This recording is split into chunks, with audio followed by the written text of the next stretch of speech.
Hello, everybody, and welcome to episode 51 of Ask the CEO with Avrohom. Today, I'd like to introduce a very special guest. She's the CEO of IoT Disruptions.com and a globally recognized entrepreneurial thought leader at the junction of IoT and artificial intelligence. She brings 20 years of digital transformation experience from building organizations, shaping new technology ecosystems, and mentoring leaders at eBay, PayPal, Hardcore, and GTE. She enjoys building partnerships at the cross sections of the industry, academia, and emerging entrepreneur ecosystems. She advises corporate and city leaders on regional economic development using technology with a focus on innovation gaps and social equality.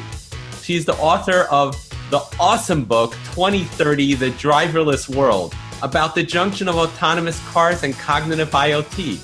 She's the author of 3 other IoT books, IoT Disruptions, IoT Disruptions 2020, and the Internet of Things Business Primer, and taught the first IoT business course at Stanford Continuing Ed School. She's the producer of the IoT Show on YouTube. She's a champion for STEM programs, which stands for Science, Technology, Engineering, and Mathematics, and Girls Who Code, and hosts mentor programs for kids. It is my honor and pleasure to welcome Sudha Jamthe. Welcome. Thank you for having me here. I'm so excited. Yes, me too. Thank you so much for joining. You know, it's so interesting. Last night I was meeting with two business owners, and we were talking about our kids going to school and how outdated colleges seem to be, especially with regards to their majors.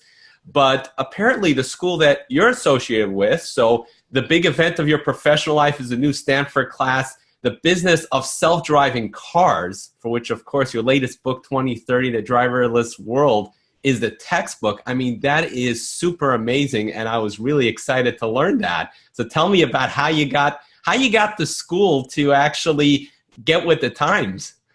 So I've been teaching how to build a successful business with Internet of Things for the past 2 years at Stanford Continuing Studies.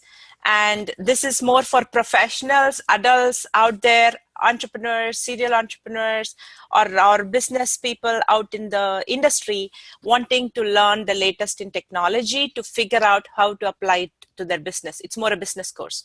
So I've been teaching the IoT business course, and so it naturally led me to the connected car, and I became obsessed with the autonomous vehicle business and wrote this book.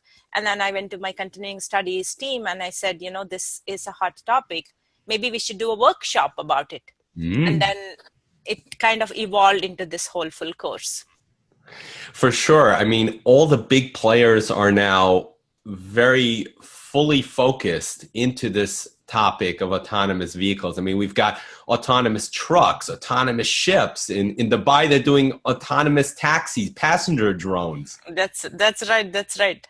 And I'm not quite there with the flying cars. I'm still talking about, you know, the driving with wheels. That's still on the roads. That's the scope of my class. I actually have one student who's actually working on building a flying car from one of the big brands. And so I had to tell him it's going to be things with wheels for start. We'll get rid of the steering wheel, but there's wheels on the you know, touching the road. But what attracts me is, you know, technology goes through these waves, and sometimes it's a hype and it goes away and it comes back many years later. Like wearable tech happened many years, and even AI has been around for many years, and it's a wave. So the autonomous vehicle, the driverless cars, taxis, all the different AI, everything out there looks like a hype. So that attracts me to tell entrepreneurs, where are the gaps? What are the business models? My specialty is to understand what are the business drivers and to help my students figure out what are the business models. How will their industry be impacted and how they can go about creating innovation and new business opportunity. Nice. And, you know, it's interesting that you mentioned the hype, right? So many people are thinking the same things. Oh, Google's inventing this cute car that drives by itself, but is it really going to happen? What is your thoughts on that? So Google has been at this for 8 years, like right here where I live in Silicon Valley, Google car drives around. Every day I come back from Stanford, Google car is my neighbor driving quietly on the roads. And we kind of got used to it. We didn't think much about it. I actually have a habit of trying to kind of tailgate it and see, how does it behave? And it's fared very well. And it's not just Google internationally, right? There has been pilots, there has been these efforts going on for a long, long time, but not in business mode. The focus has been to build technology, the machine learning, deep learning technology, so that the car can drive safely, because we have a need. There are too many accidents out in the roads. But recently, it has gone to a stage where it is becoming a business. And people are looking at what are the evolving business models. One factor is Tesla came in. Tesla does not take the same Google path and said, hey, I'm going to give you a switch, driver, owner of the Tesla, and you can decide when you want to put this in the autonomous mode. It is not fully autonomous that it can just drive and park itself and do all these wonderful things, but it is autonomous to the extent that it will do lane detection and stop at right things in a highway setting. That disrupted the market. That suddenly created a huge business opportunity, and everybody else who's been building this technology, like Google, said, hey, we can't be left behind because we are ahead of the game in terms of technology. And so that heated up the market. And then there's a whole bunch of entrepreneurs who come in and created amazing mapping technology, different layers of car data, car AI. We can talk a little bit about it if you want. Sure. There's a whole bunch of, a stack of possibilities. And that's creating a whole disruption, not just in cars, but mobility as like, how are we going to go from one place to another? And if you look at it that way, then it doesn't matter if it is a car, whether the car is driving itself or whether I'm taking a lift or whether I'm going to be, lifted in a drone, Exactly. So now with regards to the business drivers, so one of the things that I've noticed in the IoT world is that one of the greatest business drivers is data analytics. Yeah. So how does that come to play with regards to autonomous vehicles, and how do we allay the fears of people that Big Brother is watching what they do? It's a twofold question. So let me give the Big Brother part away because I don't know the answer for it. Data, I love data. I come from a background where I used to, build products and then, look at data and help grow the business. So I headed mobile growth, helping product teams make a lot more money in eBay, all using data. And so my attraction with IoT was that it's not just you can add sensors to our clothing or our body or shoes or house and everything. It spews out data, and it's not just small volume of data. It's a time series of data, and you can do whatever you want with it. If you just look at it as, hey, this is interesting, now it's telling me how many steps I take, that's where you stop. Or if you actually use that in a mine to say, hey, can I do predictive analytics and figure out, should we be digging in this place or this other spot? So that is how, data became the power of, or the new currency for IoT. And I started out from the world of calling, the connected car as yet another IoT device. And so, nobody would like to call a car a device, but I look at it as, one other IoT in there. So the real power of the car, yes, there is going to be technology. It's going to drive itself. It's going to drive itself completely autonomously at a later stage, and it might get there at different stages of autonomy. But it is going to have data, not just car data in terms of what the car is seeing, right? It's going to see the roads, it's going to have road conditions, it's going to know a lot of things, but it is going to have information about the person, the passenger. I don't know if we're going to be called passengers in future, right? We lose the driver status, but there is going to be information about us all the time. So we use the mobile phone, and the phone is actually tethered to us all the time, and it's our mobility device. I see the autonomous vehicle becoming the new mobility device or new mobility thing that's going to track us. So when I get up and go to work, I have an intent to go to work. When I get up and go shopping, I have an intent to go shopping. The car is going to take me, and the car is going to have that information. And it would, if you start tracking that information, I don't know who is going to own our data and start tracking, but that entity is going to know my behavior. What time of the day do I go shopping? What time of the day do I go to work? And what is work? Who do I go meet with? What kind of places do I go? And if now this gets connected, so for example, if I go to a specific, if my car can know that I am going to go to Target, and if that information can be shared with Target, there's a whole new business model that can evolve, because now Target can fund my ride.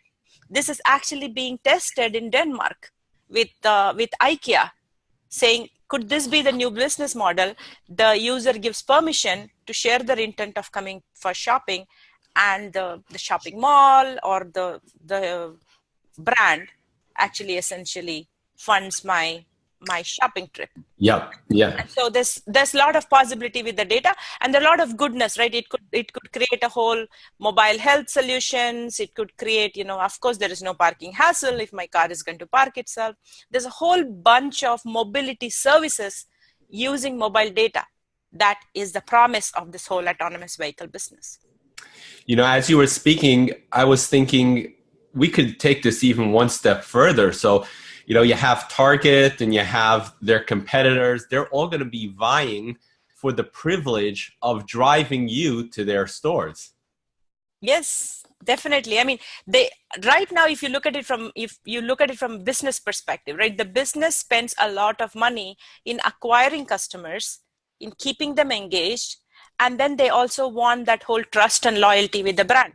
And they spend money in all these three buckets separately. So if they understand the intent, and if they can fund my ride, it basically, they're just transferring their acquisition cost into, my cost of my ride. Or if they work in such a way that they build my trust, then it goes back to, hey, come back to Target and don't go to this other store all the time. And so there's a lot of possibilities there. For sure.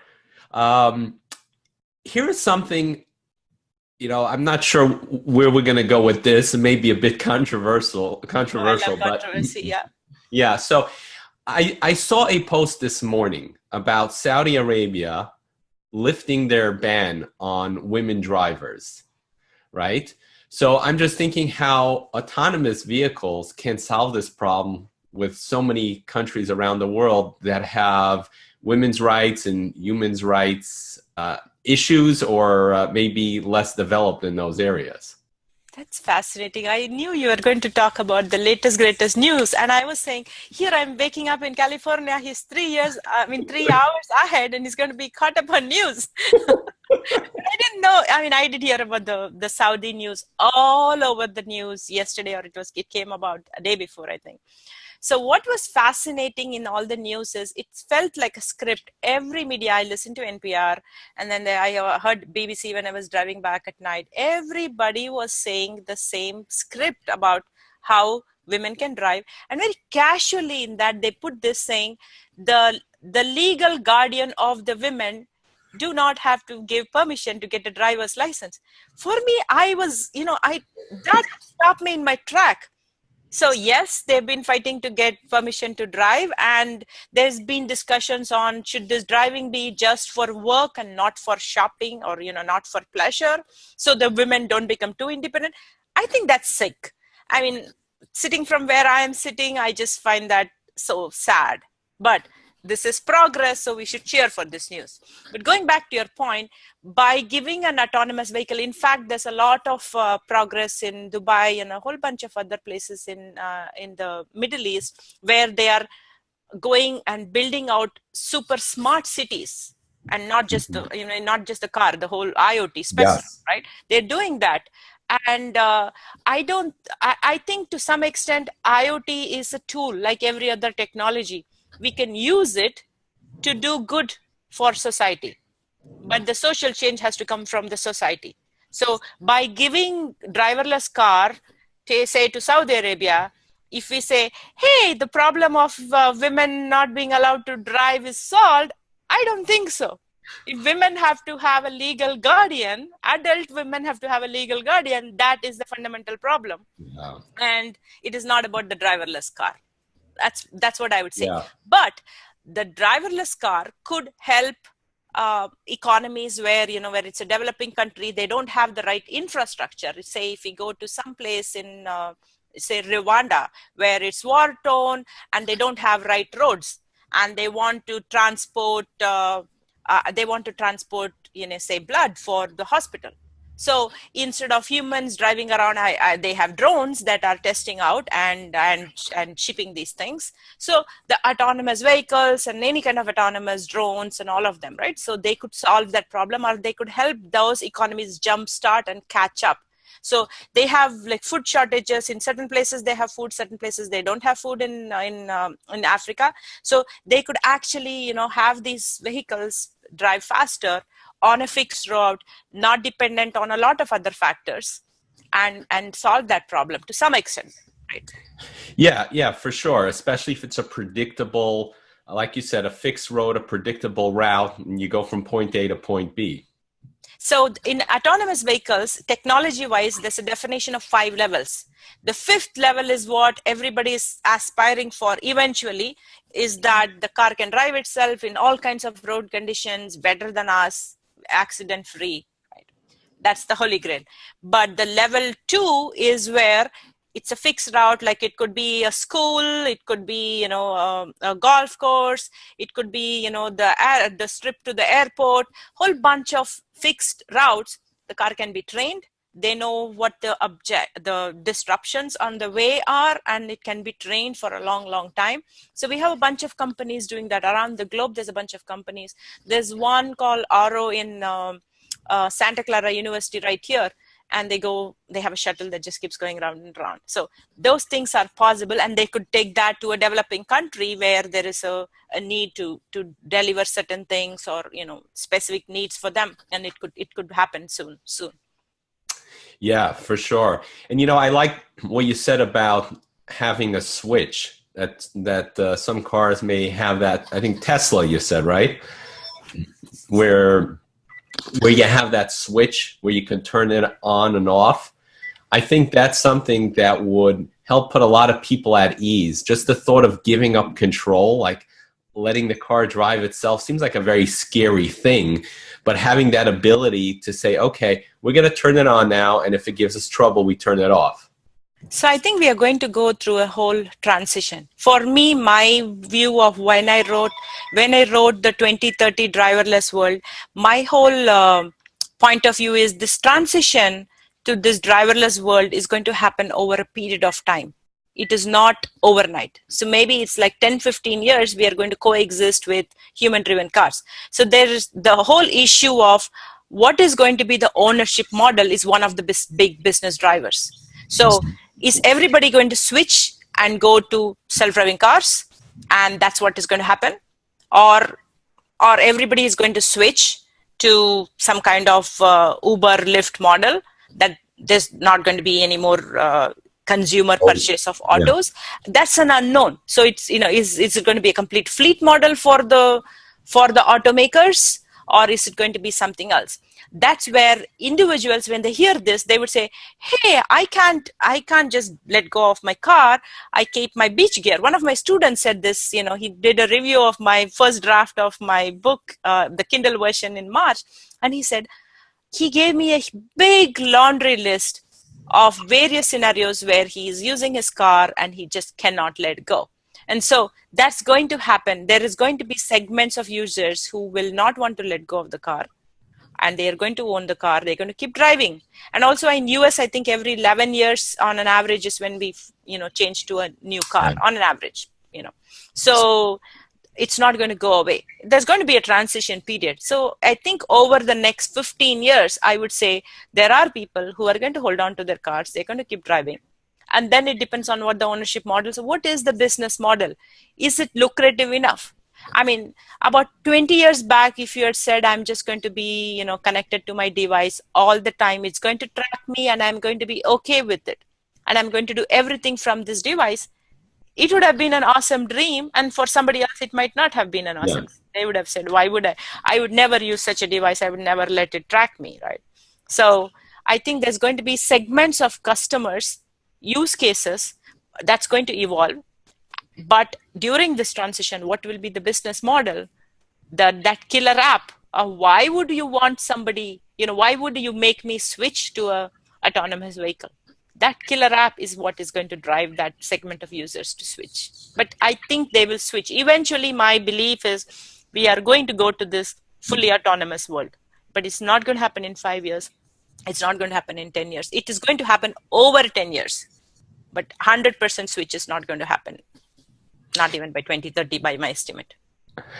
Yeah, and that's typically how progress happens, right? We have to embrace it. It's going to happen. And there are always those that want to hold on to the way things used to be. I think of people that held on to the rotary phone until they just didn't have the service anymore. Yeah. And eventually people came around.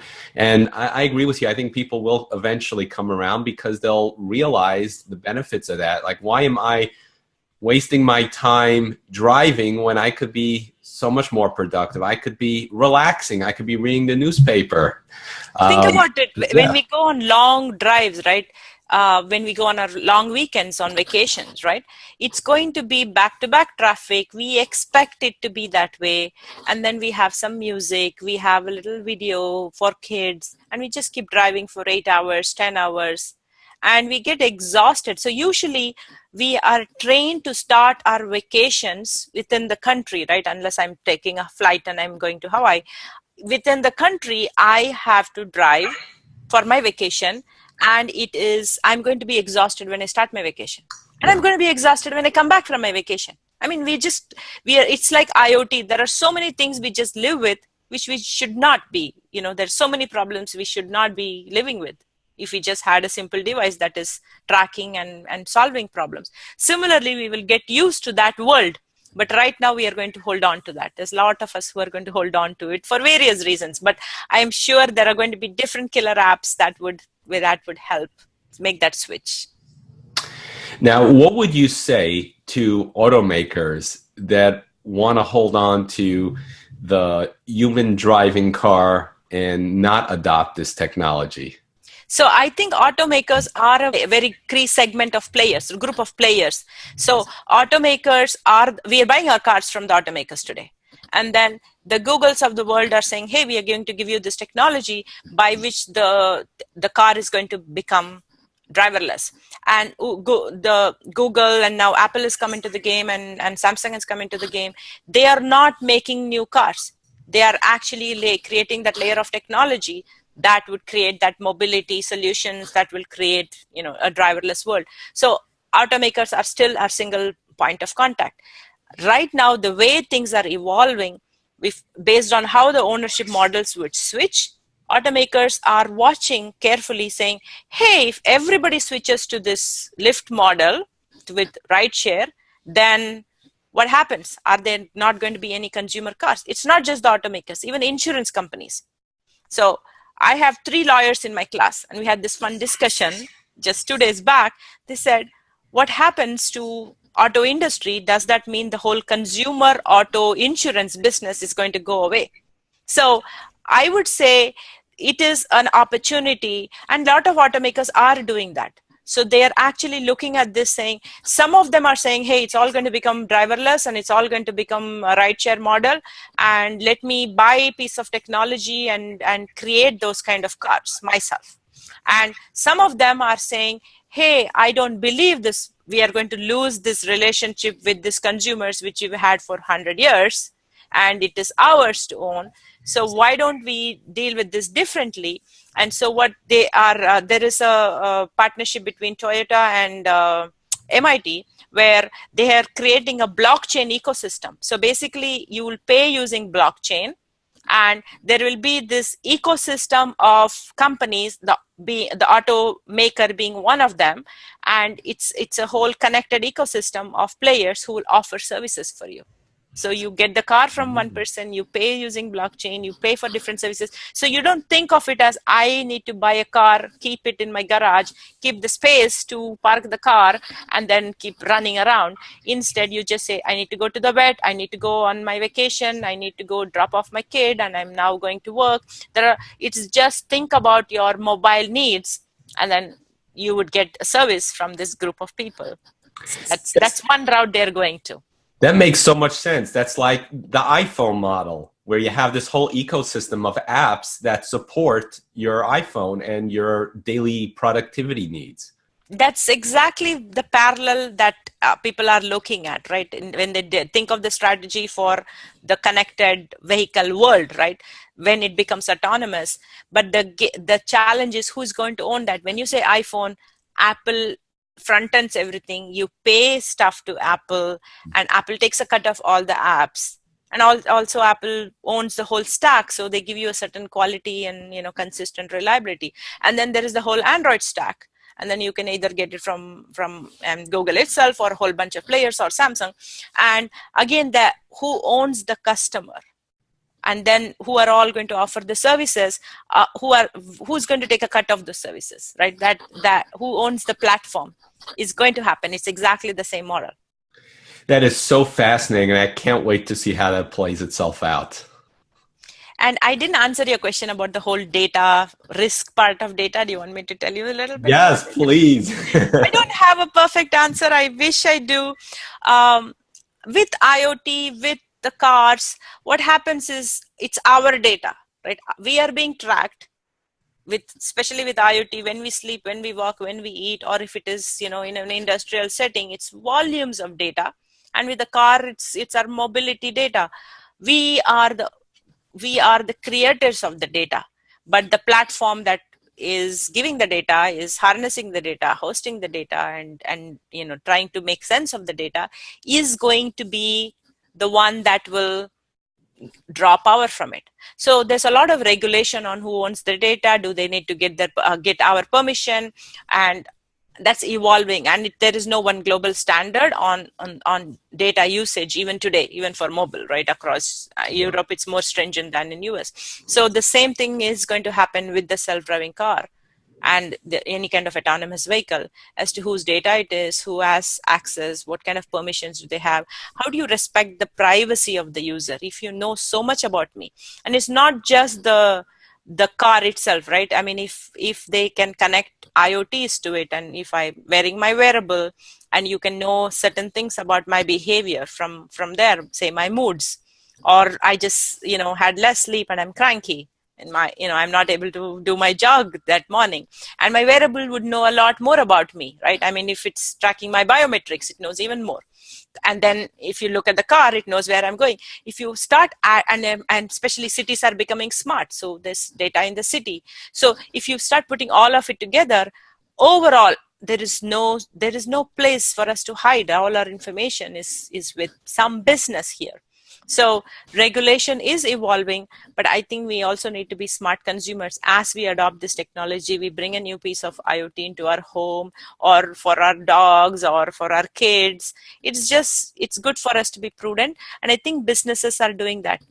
In the realm of self-driving car, the first thing is they need to take care of the security, so that you just can get logged up, or if there is a cyber attack and a car goes on a spin or something, right? So that, I think, is minimum table stakes. The automakers, and I'm saying broadly automakers in the sense whoever is going to provide this self-driving car for us in the future, and not so far away, right? By 2030, 2020, we're going to start getting these cars.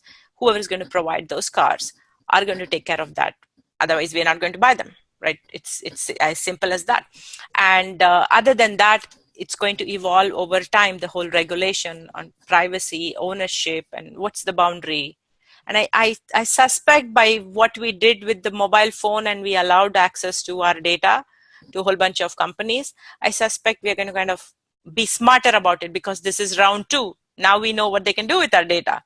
So I think we as consumers are going to be more demanding, and so it's going to be better than the mobile world. Yeah, especially because we've already been around the block. We've seen what happens. We've gone through breaches like the recent Equifax data breach, and there's new legislation being passed, which is the GDPR, which is very stringent.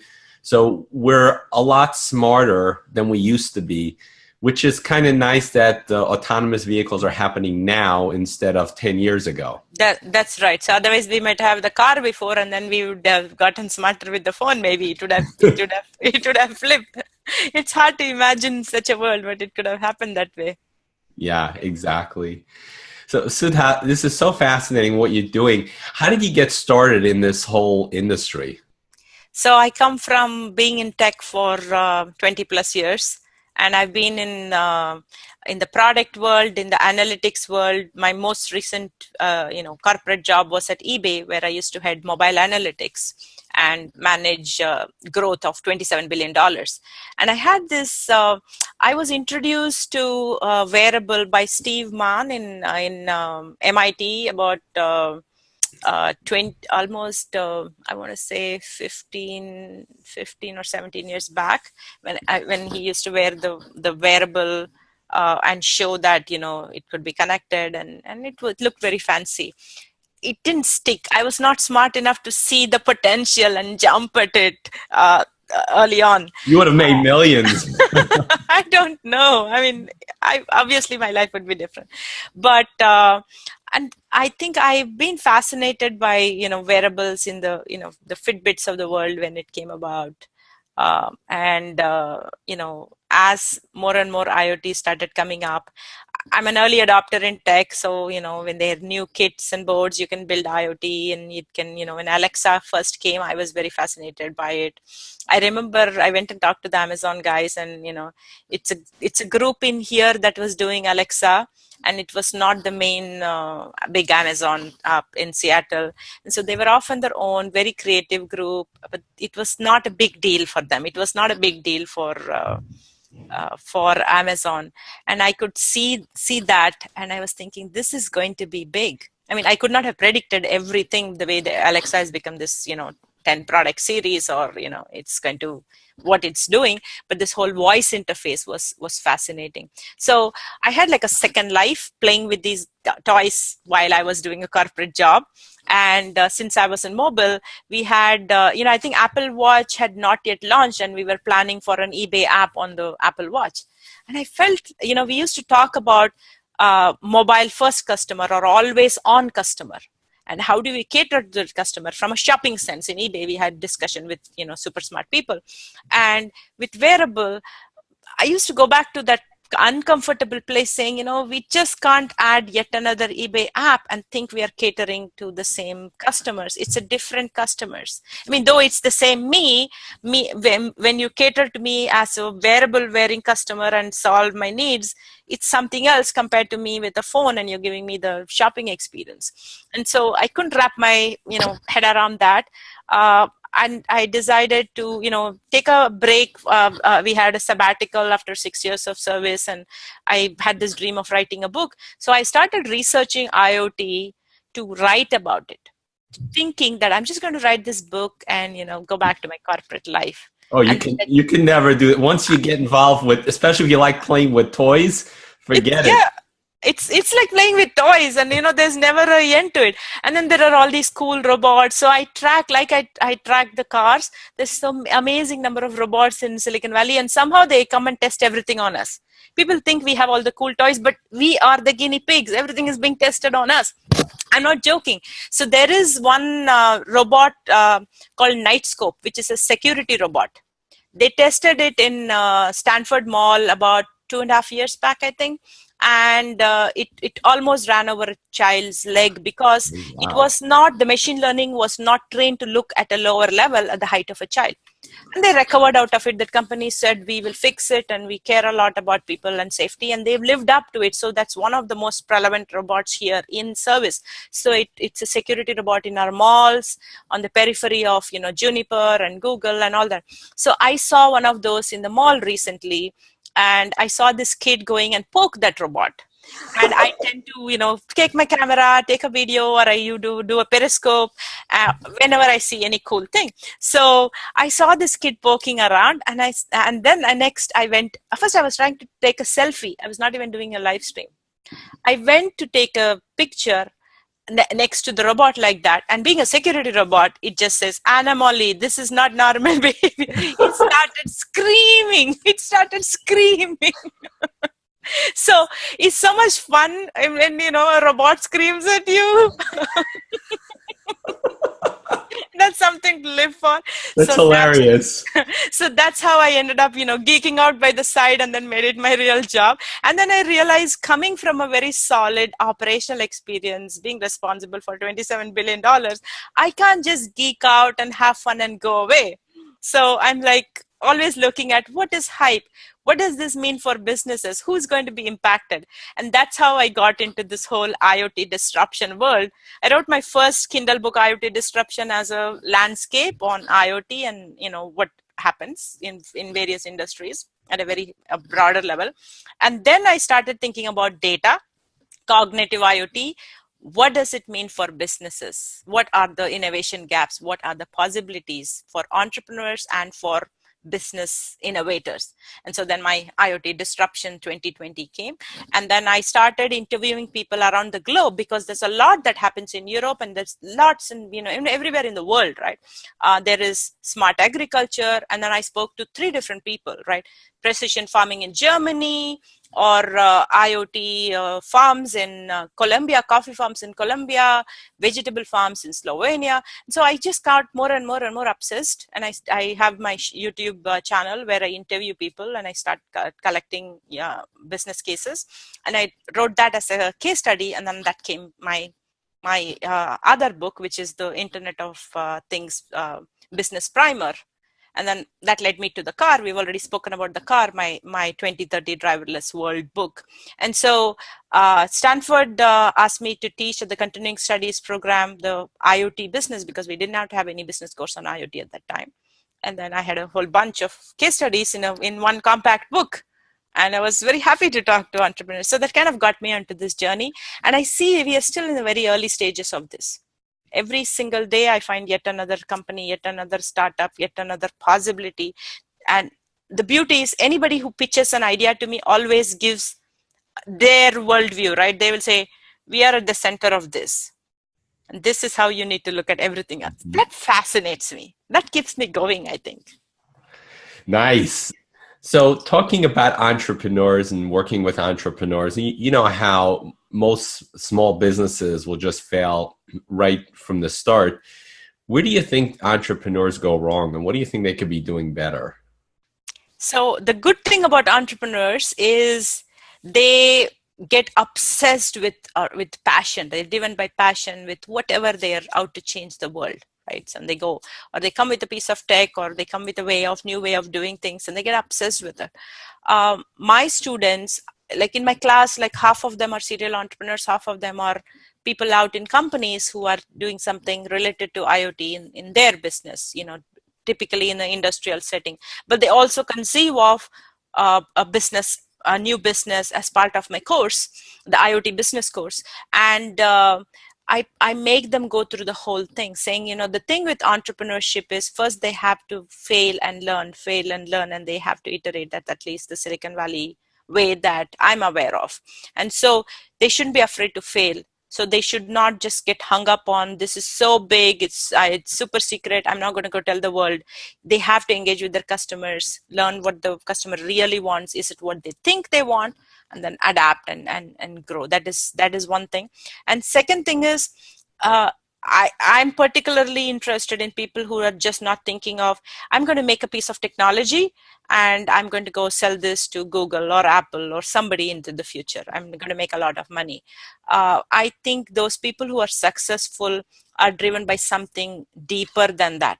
They are driven by some passion. They look at it and say, I have this piece of tech, but it's going to keep babies safe. I'm just making this up.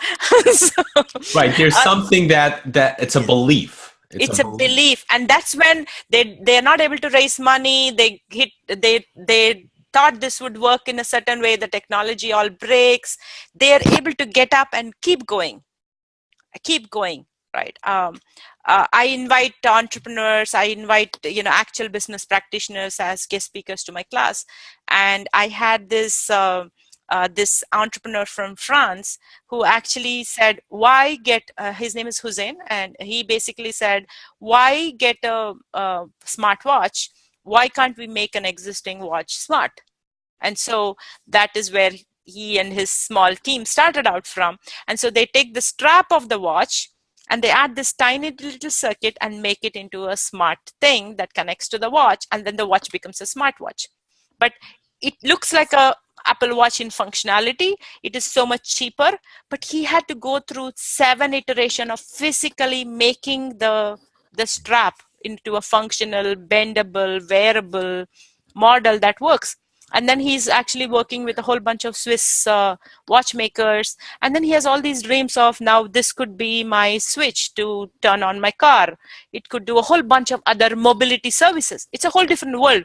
But if he said, I'm going to change the world of mobility, and I'm going to make $1 million or many $1 million, he's worth a lot more $1 million today than what it looks like, right, from where his team is sitting. Yeah.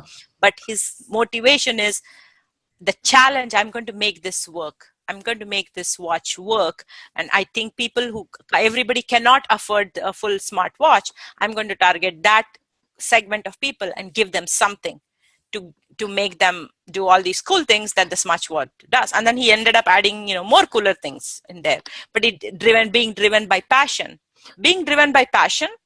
and as a purpose when you get started, and also to not be too super secretive, to truly iterate, learn, and it's okay to make mistakes. Just get up, adapt, change. I think those are 2 critical advice I would give for entrepreneurs. That is great advice. And, if you think about it, passion is a positive emotion, and it's something that is limitless. If it's something that you really want, like you mentioned, you're obsessed about something, an obsession feeds on itself. If you're doing something because you want money, well, that alone conveys an attitude of lack, because I want something, I don't have it. So you're always thinking about, I want the money. Well, what happens if the money doesn't come? When do you run out of energy? It's not something that'll keep you driving. So that's my belief, and it jives very well with what you said. And it's actually, you put it very beautifully. I mean, I'm very driven by passion, and I get obsessed. And the thing is, there's something called being in your flow. So when I'm trying to learn, I always go to this place where at the end of each day, I actually end up with what I don't know. My goal is to find one thing that I don't know that I need to learn about. That's kind of my habit these days, right? So I keep talking to, so I try to, that drives me to go find smart people smarter than me. And in IoT space, in this autonomous vehicle space, I just, hang out with more interesting people who have, bigger, better vision than me, or bigger, better tech than me, or they're trying to solve different problems. Or so I mentor in a lot of different places, like in Singularity University and all that. And I end up finding these entrepreneurs. We think, we were talking about the developing world. I met this girl from Kenya who said, we have drought in there. And so, there is water molecules, humidity in the air. So I want to harvest water because we need drinking water. It's just unbelievable. Fascinating. Wow. Right? So I find that when you're, and then she approached me because I'm this IoT person. And so they're thinking about it from how to go build this. And she wants help on how to create business models that would scale, not just a piece of technology that can be engineered, right? And so it's just, I think if you're driven by passion, things come to you, and you can make yourself more useful in this world and do interesting things. For sure. So Sudha, this is such a fascinating topic, and we've received so many questions from our listeners about that as well. So I just wanted to read you a couple of questions. Okay. So our first one is from Deidre Diamond, who's the founder and CEO of CyberSN and brainbabe.org in Boston, Massachusetts. So Deidre says, I would like to know what you think about how to change our work cultures so that these girls who are becoming coders actually enjoy their work. Statistics are showing women are actually leaving tech. That is true. I mean, I help girls get into STEM careers early on. So I find that there are two things. One is there is something in our society, and this is a global phenomena. I mean, I came originally from India, so I thought this was in India. And then for a long time, I thought it was not there in US. And then slowly you start facing it. There are unconscious bias in our workplace, in our culture. So we start telling girls to behave differently. We start telling girls that they need to, take less risk, or they need to behave, right? I mean, we start doing that early on from when they are like 10 years old or something. So I think we can go back to that around us, to our daughters and cousins and niece, and, that's one. And then there's a lot of unconscious bias within the workplace. I think what is driving women out is the lack of support structure, expecting them to behave a certain way. I read a lot of material here about, how women are not taking so much risk, and women don't come and ask for new assignments unless they are, 100% confident that they can do the job. And then there is biases where people would say, when they interview women, they expect them to have already done that job. I actually face that too. People, they would ask whether you've already done it, instead of believing that you can do it because you have the potential from what you have done other things in your career. So I think it's, if especially Dimitri wants to change this, he can look around himself in the workplace and see whether he himself has any unconscious bias, or whether there's bias in the workplace. That it has to come from the individual, I would think. And I think it has to come from men who care about this. It is a real problem. It's going to take a while. Great. Okay, so our next question is from Jamie Kotaya, who's the founder and CEO of Jamie Scott and Associates in Los Angeles, California. So Jamie says, what do you see the role of the telecom service provider in 2030? That's a totally different switch altogether. And 2030, oh my God. So 2030 is, where I see this driverless world where, we are going to have some human drivers. And I also see a world not just about autonomous vehicles, but we cannot have the smart cars driving in the road with potholes. So the city is going to be smarter, city infrastructure, the traffic lights are going to be smarter, the roads are going to be smarter. So the telecom, the carrier's role is super important, because we are going to have a lot of connectivity issues, right? We need connectivity. If our road is connected and it's communicating, the car is all sending things to the cloud, and as it's driving and communicating with each other, the role of the carrier becomes very critical to provide connectivity, not just more and more bandwidth, which we will have. Like, I'm sure we are, if you're getting to 5G, and, we might be at 10G or 20G at that time, they will do that, right? We are going to have very high bandwidth, but it also has to be available for everybody. If the city is going to have it, it's not just going to be the people who can afford this car and drive around and the traffic signal talks to them. It has to talk to everybody. So connectivity has to become ubiquitous and available in terms of, economics, easily accessible to everybody. I think that's going to be a leadership role for the telecom industry. Yeah, for sure. It's going to evolve just like everything else is going to evolve. Yep. Nice. Our next question is from Vadim Maklis. He's the president of Monadnock Ford in Keene, New Hampshire, and Performance Dealer Products, New England. So Vadim says, are local and foreign governments prepared for the massive investment in the upgraded infrastructure, such as smart signs, smart traffic lights, that may be necessary in order to ensure the safety of passengers and pedestrians in a fully driverless environment? Or do you feel that such an investment may not even be necessary at all? So I think Vadim partially answered the question himself. Few years back, when I was looking at IoT, smart city used to be one of those blobs saying, hey, IoT in the home, IoT in the car, IoT on our bodies, and IoT in the industry, and IoT at city. I used to be skeptical about the IoT in the city because there's a lot of possibilities, but many cities were kind of running around saying it's not clear who's going to pay for this. And now with the funding for driverless cars, the need that city infrastructure has to improve has become very obvious. So there is a lot of money flowing in for the cities. And when I say cities, it's very different across the globe. San Jose is trying some innovation things here where I sit, and Dubai is kind of in the cutting edge trying to create this super smart city out there. So funding is coming from different sources based on where you are, depending on the country. But funding is coming.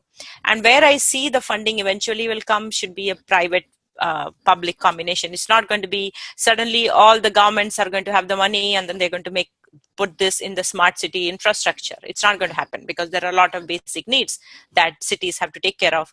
But there are a lot of entrepreneur opportunities for many startups, for local businesses to go make these things happen. And the private business and government partnership is going to be the one that's the solution for that, for bringing that money. Great. Our next question is from Dr. Louise Shaper. She's the CEO of HISA, Australia's Digital Health Society in Melbourne, Australia. Louise says, unemployment is predicted by those who claim that a massive wave of automation will take up to a third, perhaps more, of jobs in Western economies away. This unemployment will no longer be confined to factory floors, but will include consuming service jobs, from your Uber driver, your radiologist, your lawyer. AI and algorithms will replace humans and lead to a new era of widespread unemployment. My question is it likely these impending changes will impact women differently to men in terms of both economic growth and economic empowerment of women? Fascinating question. Louise, you said? Yes. Thank you, Louise, for this amazing question. We could talk about, whether the jobs would go away and whether there would be unemployment from automation. The initial wave is a whole bunch of a certain kind of jobs will be automated, and there will be, I'm a believer that a new set of jobs are coming and evolving.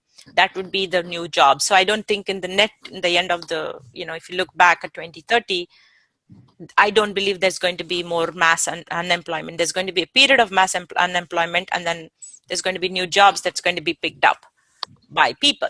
So now that brings me to her actual question. Are women going to be impacted more? So the people who are going to win in this, who are going to get these new jobs, are the ones who are ready to learn these new technologies, new way of thinking, new way of operating in this new coming world. And so if people don't have that learning mindset, or they are not investing the time and to go learn and figure out what this is, they are the ones who are going to be left behind. And going by what I see typically, women are, socially, they have more responsibilities at home. So there are less women who come out and take all these extra classes in the evenings compared to men. So women will be at a disadvantage. And I hope, we can change that, because and I've seen that with, the social news wave for social technologies, with mobile technologies, but women tend to catch up. My observation is, like, when mobile started, there was a whole bunch of guys who came in and would build the startups and do things compared to women. And then, even in work, the jobs are given to those who already know stuff. And then, guys can say, I've played with this technology, I've built this startup, and they already know this stuff, and they really know it because they've done it, right? And they learn and they iterate. And I think women need to come forward to do more especially in this new wave of automation and AI. And I'm seeing a lot of women who are getting into machine learning, a lot of women who are doing machine learning. It's just when you see up front, they are not coming up with that confidence to say, I know this and I'm just going to do it. They want to get it done. They want to have confidence. They know it 100%. It's just, it's just a habit of many years, and many women do that. So short answer, yes, it's going to impact women more because they're not coming forward to learn or do that. But I'm seeing, especially in machine learning, that women are coming. So hopefully we will catch up eventually. Very nice. Our next question is from Liz Zalman. She's the CEO of Strong DM in New York City. Liz says, someone mentioned to me a few months ago that the way autonomous cars would end up becoming the way to drive was via the insurance companies. that once those cars become safer than human drivers, which is not too far off, the companies would say, oh, how cute little human, you want to drive? That'll cost you $900,000 a year in your policy. What are your thoughts on that? Liz, right? Unbelievable imagination. You're just amazing. So insurance is one of the industries impacted because it's all driven by data to reduce risk. And so, yes, the possibility, I don't know whether it's going to cost 900K, but the whole promise of the autonomous vehicle is to get the human driver out of the driving seat. So there will be less accidents or no accidents. And so the insurance business is about reducing risk. And if they find that the human driver is risky and the autonomous vehicle is not risky, they are going to opt towards that model of saying, hey, cute human driver, it's going to cost you more. I don't think it's going to cost in that many folds, but it's going to cost more. At some point out into the future, it's going to cost more for a human driver to drive the car than. And I'm so glad that she's able to predict this way ahead of the curve. We'll have to give her credit for this. More power to the women. Our next question is from Ken Herron, Chief Marketing Officer of Unified Inbox in Orlando, Florida. So yeah, Ken says, hi, Sudha. Hi, Ken. We know a lot of different pieces have come together to make autonomous vehicles happen. From your perspective, what's still missing? Do you think the final piece triggering mass adoption will be technical, regulatory, or something else? Wow. I should have seen that coming. He's going to ask me the tough question that I can't answer. So one thing I would say is, when I wrote this 2030 Driverless World, I actually wrote it as a time traveler narrative. So like I'm coming from 2030. So even in the book picture, it's like me coming out of the 2 and zeros and out there. But I was very careful saying, I don't want to be too presumptuous saying, this is how it's going to happen. So the short answer is, if I say there is this one missing piece, that's not the final answer, because things are going to evolve and my students are going to make awesome stuff and change the landscape. Okay, but I'll give you my point of view where I stand today here in 2017, right? So technical, regulation, or something else. So regulation and technology is where the innovation is happening today to improve self-driving car to the state where it can drive itself completely autonomously. And regulation is catching up.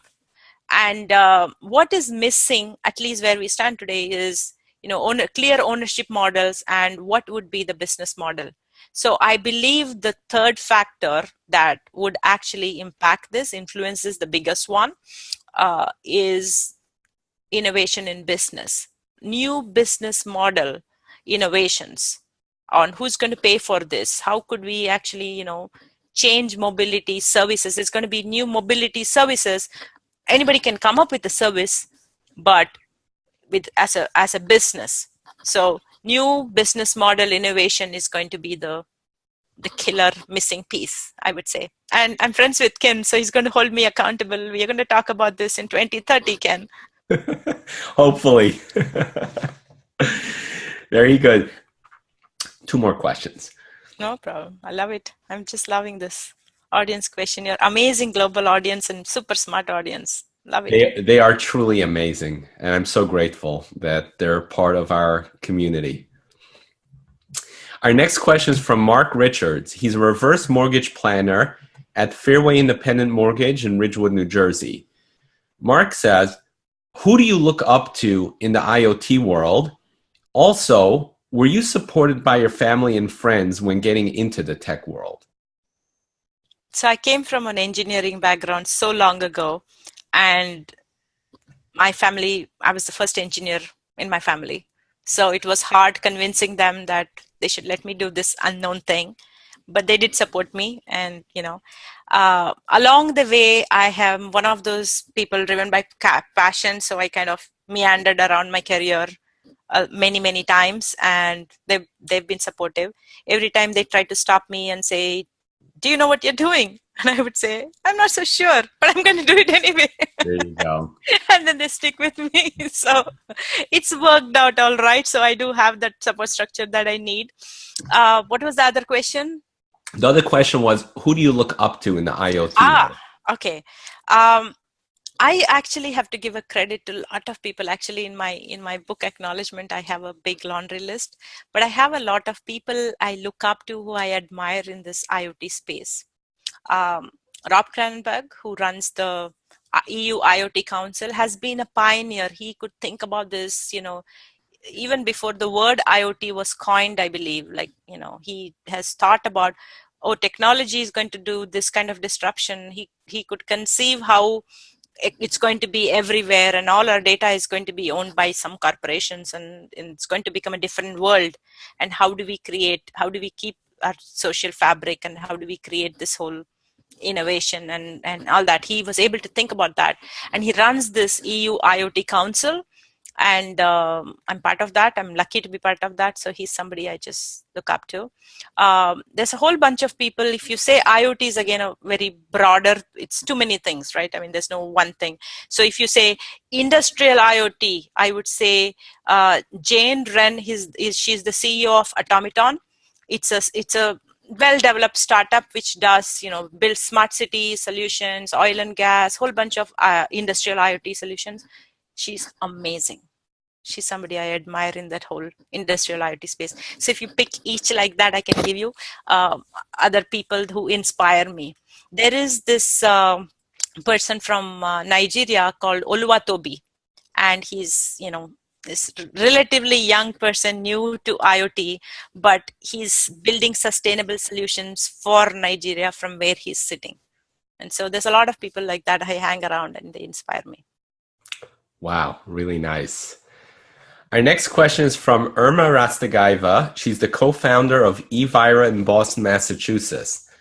Irma says, I'm interested in your predictions about IoT and AI applications in the health space over the next 12 to 24 months. Also, I'd like to hear your views on applications of autonomous vehicles in medicine. I've seen some futuristic renderings of mobile hospital, etc. What else can we expect in the next 5 years? So Irma is in the e-health space, I believe. Yes. So I have actually written about AI in healthcare a lot. I did a Tech Target article almost a year time back, I think, about AI in healthcare.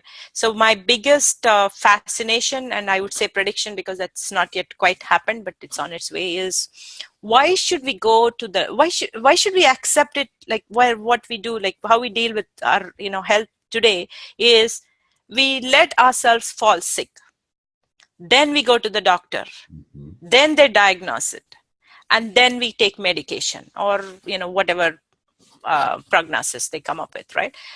I think it's all flipped. So it's pain and suffering which just can be stopped. I mean, so we are going through this development with IoT where we are able to put sensors inside our body, in our pacemakers, in track our biometrics, have wearables all around us to actually get data about ourselves, right? And so you can actually check the state of health, and then you can actually do prediction. So DeepMind from Google is working with NIH in UK, saying, hey, I can predict kidney diseases and eye diseases. You'll have to do deep machine learning with a lot of volume of data, so they have to pick one thing and go deeper. So they pick those two, and they're saying, hey, we can look at the entire population and tell you and stop you from having the disease before it happens and save lives. And then Watson is doing the same thing, saying, hey, we can look at cancer cells, and we can aid the doctors in actually saying what kind of cancer somebody has or whether it is cancer, and we'll help solve it. Again, looking at volume of data. So I see the biggest possibility in our future health is to have our biometrics tracked by IoT. I don't know whether we have those chips that you can, pills that you can consume that will track our biometrics. It's not mainstream yet, or it could be a chip in your head. I don't know. I don't want to make the prediction about the medium, but we are going to be tracking our biometrics 7/24 in all our habits, in all our environment, in every context. And health is going to be predictive to stop diseases before it happens. that's the beautiful world I'm looking forward to. The second part of our question, the first time I'm hearing from somebody, I just love that question. Irma, thank you for that. About the health, medical solution, mobility solution. So I've heard about, autonomous ambulances like TU Delft, DELFT, TU Delft University. I'm sure I'm pronouncing their name wrong. The university from Netherlands has actually created a ambulance drone. And so think about it. I mean, if there's an accident in the road, why the vehicle ambulance has to drive on 4 wheels and then come in the middle of traffic, and we all pull over and it gets there, and it's kind of a slope. Same thing, like, we've learned to live with bad solutions. Yeah. So what if it's a drone, it just zips, flies in, comes there, and it's not this humongous drone, it's not a big drone that's going to transport that person. It's just going to have a defibrillator, and it's going to give something to another human around there to get this person awake and do what is needed. And so maybe there'll be a remote person using some video can talk somebody to give first aid and help this person before the real medical professional comes onto the scene. So when you get the car to become completely autonomous, one of the medical, I don't see a full medical hospital like Irma is saying. She's way ahead of me, I have to say. But I do see the car itself becoming smart. There's a lot of algorithms to see whether the driver is awake. What is the emotion of the driver? Should we transfer control to the driver? And that thing is happening in machine learning world for the car. So I would say that it's not too far-fetched to think that the car can actually see whether you have some health condition. Say if the passenger has a heart attack, the car can actually see that the person is not in their normal state, call for medical help or drive them around to the nearest hospital. So that is a sure shot possibility, but I would not call that a medical device. You have these mobile dentist trucks that they used to come outside eBay. I don't know. I used to find that super creepy to go into this cluster. I don't like going to the dentist already. And then going into this claustrophobic mobile place to get, my dental cleaning done was not my favorite thing. But you know what? It was very useful. So I do believe some kind of mobility services would evolve relative to, dental hygiene or general health hygiene.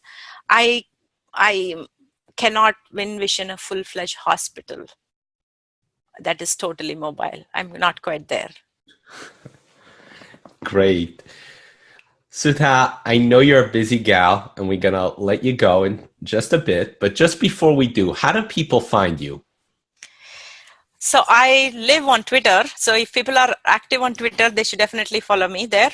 And I don't just follow people back. I don't count followers. I respond. I engage with people. So I love conversations. So if somebody is a public person enough to be on Twitter and wants to ask me questions or engage with me, I'm happy to connect. Even if they say, hey, I heard you on the show, the Ask the CEO show, and connect with me, I'm happy to connect. And then if they're a private person, they can send me a DM. I'm very active on LinkedIn. My site is IoTDisruptions.com. I have a newsletter. They can sign up, and then, that's another personal channel of communication. Otherwise, they can connect on LinkedIn and, send me messages. And I do check my LinkedIn messages very religiously. Great. And how do people buy your book? Where is it available? You want to see the book, what it looks like? Yes, let's see the cover. This is the one. Oh, beautiful. So I had a Kindle version from March that looked like this, but this is the latest print version. It's available on Amazon, and I think right now I have it only on Amazon. I mean, it's on Amazon, and then from Amazon, they have a whole distribution channel where it goes to all kinds of bookstores and everything. So it's available in the Stanford bookstore. I know that. And it propagates. It takes some time, but it propagates to other bookstores. So I would say Amazon is my best channel right now. Fantastic. And if people feel very strongly, I'm kind of in a dilemma whether I have a Kindle version, which is a previous version of this book. I'm in a dilemma whether I should, upgrade my Kindle version to the latest Stanford edition, because my Stanford edition has this whole chapter on mobility services and business model evolution. So I've had like 9 different types of business models of how this mobility space could evolve with autonomous vehicles. If people feel very strongly that I need to give them a PDF version or something else, if they ping me, I will make it available. Right now, I'm kind of trying to manage my time. I just finished writing my book. I'm teaching my class. So I'm not thinking of more versions, but if people ping me, I will get it to them. There you go. And this is a great call to action for our audience. So what do you think? Do you think Sudha should update her book? Please leave us a comment and let us know. And I will also place all your contact information in the show notes, as well as the link to where people can purchase your book, so they can just go in, look it up, and click on it and get right to you. Thank you.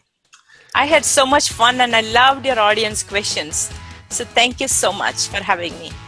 Yes, Sudha, it was a real pleasure. Thank you so much for sharing your time and your wisdom, and I really enjoyed having you. Thank you so much, Avrohom. Bye.